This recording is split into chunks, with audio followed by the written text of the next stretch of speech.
So hello guys, তো অনেক দিন পরে আমি নিয়ে এসেছি তোমাদের সঙ্গে একটা ইয়াম্মি টেস্টি রেসিপি। আমি নিয়ে এসেছি কোরিয়ান নুডলসের রেসিপি। প্রথমে সবজিগুলো আমি কেটে রেখে দিয়েছি, ছোট ছোট করে ধুয়ে একদম ওয়াশ করে রেখে দিয়েছি। কোরিয়ান নুডলস নিয়েছি আমি 3 প্যাকেট, কারণ আমাদের ঘরে 4জন লোকের জন্য 3টে প্যাকেট একদম মানে পারফেক্ট ছিল। তারপর আমি সবজিগুলো কী কী দিলাম তোমরা দেখে নাও। ক্যাপসিকাম কুচি কুচি করে কেটেছি, ধনিয়া পাতা কুচি কুচি করে কেটেছি, পেঁয়াজ, তারপর রসুন, বিনস, ক্যাপসিকাম, টমেটো, তারপর রয়েছে ধনিয়া পাতা, সবগুলো কুচি কুচি করে কেটে ধুয়ে ওয়াশ করে আমি একটা প্লেটে সাজিয়ে রেখেছি। তারপর আমি দিলাম কড়াইতে তেল। আমি দিচ্ছি সরষের তেল, তোমরা চাইলে যে রিফাইনও দিতে পারো, আমি সরষের তেলটা খাই বলে ওইটাই দিয়েছি। তারপর দিলাম রসুন কুচি, পেঁয়াজ কুচি, তারপর রসুন কুচি, পেঁয়াজ কুচিগুলো ভালো করে আমি ভেজে নেব একটু লাল লাল করে। তারপর আমি একে একে করে সব রকমের সবজি দিয়ে দেব। আমি ভাবিনি এইরকম কোরিয়ান নুডলস তোমাদের সঙ্গে শেয়ার করব, কিন্তু আমার এই রেসিপিটা খেতে অনেক টেস্ট লেগেছে, এই জন্য তোমাদের জন্য আমি এই রেসিপিটা শেয়ার করছি বন্ধুরা। তারপর দেখো আমি 3 প্যাকেট কোরিয়ান নুডলস আমি প্যাকেটগুলো কেটে নিচ্ছি। কেটে নেওয়ার পরে ওর ভিতরে ছিল সবজি, মানে ড্রাই সবজিগুলো ছিল, তারপর ছিল মশলা, ঠিক আছে। তারপর আমি কি করলাম, কেটে আমি দেখে নিয়েছি এটার ভিতরে কি কি আছে। তারপর পেঁয়াজ কুচি, রসুন কুচিগুলো হালকা করে ভেজে নিয়েছি।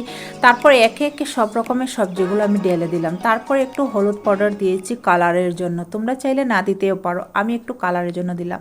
তারপর টেস্টের জন্য লবণ দিয়ে দিয়েছি, এটা নিজেদের উপরে ডিপেন্ড করে দিতে হয় কারণ জিনিস অনুযায়ী। তারপর আমি একটু দিলাম জিরে পাউডার, তারপর ধনিয়া পাউডারও তোমরা দিতে পারো, আমি ধনিয়া পাউডারটা দিইনি। আমি ধনিয়া পাউডারটা না দিয়ে আমি দিয়েছি দারচিনি পাউডার, ঠিক আছে। তো ওইটাতে ফ্লেভারটা অনেক ভালো লাগে আমার, এই জন্য আমি ওইটা দিয়েছি। তারপর সবজিগুলো ভালো করে নেড়ে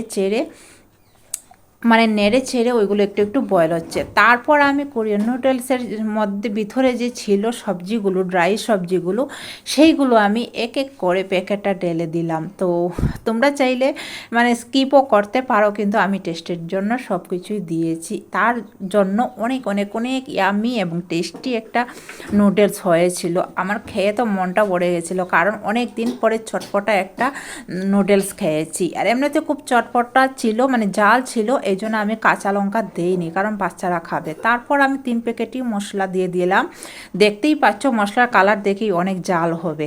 তারপর আমি এক এক করে সবগুলো ঢেলে দিলাম, ঢেলে দিয়ে তোমরা চাইলে আরও বেশি বেশি জাল খেতে চাইলে কাঁচা লঙ্কা দিতেই পারো কুচু কুচু করে কেটে, আমি দেইনি কারণ আমাদের ঘরে বাচ্চারা আছে, ওইগুলো এত একটা জাল খেতে পারবে না।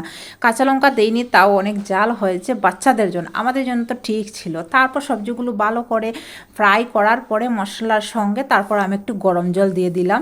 গরম জল দেওয়ার পরে একটু সবজিটা ড্রাই সবজিটা রয়ে গেছিলো, আমার বাচ্চা দিল, আরোহী ঢেলে দিল, এর শখ হয় একটু রান্না করবে।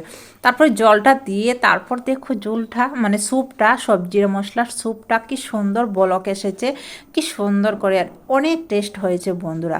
তোমরা একদিন ঘরে বানিয়ে খাবে, কমেন্টে বলবে অনেক টেস্ট এই রেসিপিটা, এই নুডলসটা। তারপর 3 প্যাকেটই নুডলস আমরা ঢেলে দিলাম। তারপর ভালো করে ওইগুলোকে আমি সিদ্ধ করব ওই স্যুপের সঙ্গে।